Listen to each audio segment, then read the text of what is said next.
बिस्मिल्लाहिर्रहमानिर्रहीम। अस्सलाम वालेकुम व्यूअर्स। मैं आज आलू पालक बना रही हूँ। आलू पालक बनाने के लिए ये मैंने पालक काट के इसमें 2 अदद प्याज डाले हैं और 1 मैंने टमाटर डाला है, 2 सब्ज़ मिर्च डाली है और इसको मैंने 1 किलो पानी डाल के बॉईल कर लिया है। और ये बिल्कुल अब इसका पानी खुश्क हो चुका है। तो अब इसमें मैं ये अदरक लहसुन का पेस्ट डाल रही हूँ। ये 2 चम्मच है और इसमें मैं 3 चम्मच ऑयल डालूंगी।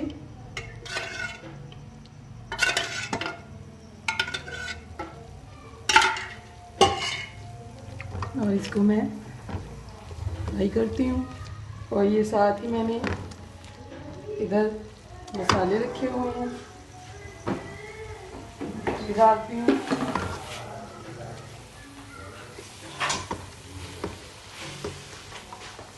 ये 1/2 टेबल स्पून हल्दी है, 1/2 टेबल स्पून सूखा मिर्च है और ये सूखा धनिया है 1/2 टेबल स्पून और गरम मसाला और नमक।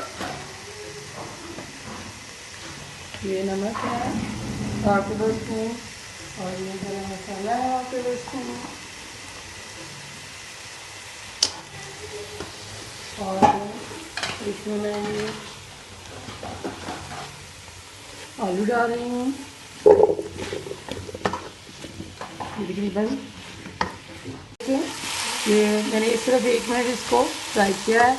अब इसमें मैं ये 1 प्याली पानी की डाल रही हूँ और इसको मैं इतना पकाऊंगी कि ये आलू जो हैं ये गल जाएं। ये देखिए ये पानी खुश्क हो चुका है और तकरीबन जो आलू हैं वो आधे गल चुके हैं, आधे से ज़्यादा ही गल चुके हैं। और ये अब हम इसमें एंड पे मायोनीज़ डालेंगे। ये 1/2 प्याली मैंने मायोनीज़ की डाली है, इसलिए मैंने नमक भी कम डाला था और ये घी भी इसीलिए मैंने कम डाला था क्योंकि इसमें से घी बाहर आएगा। ये जो मायोनीज़ है ये होममेड है और इसका जो लिंक है आपको डिस्क्रिप्शन से मिल जाएगा। तो अब इसको मैं 1 मिनट के लिए दम पे रखती हूँ और बहुत स्लो आंच पे। ये 1 मिनट मैंने इसको दम पे रखा और इसने घी छोड़ना शुरू कर दिया, ये देखिए साइडों पे। और इसको हम 1 मिनट फिर दोबारा इसी तरह फ्राई करेंगे। और ये आलू भी अब गल चुके हैं और ये हरा धनिया है, ये हम डालते हैं। सब्ज़ मिर्च हमने पहले डाल दी थी और ये बड़ा टेस्टी बनता है।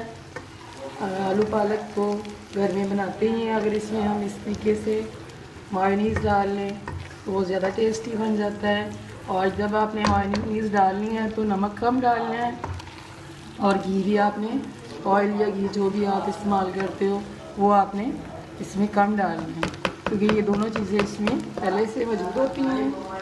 तो अब मैं इसको 1 मिनट के लिए इसी तरह छोड़ दूँगी और फिर मैं उतार दूँगी। बन चुका है, ये देखिए इसने घी छोड़ दिया है और ये मैंने सिर्फ 3 टेबल स्पून डाला था।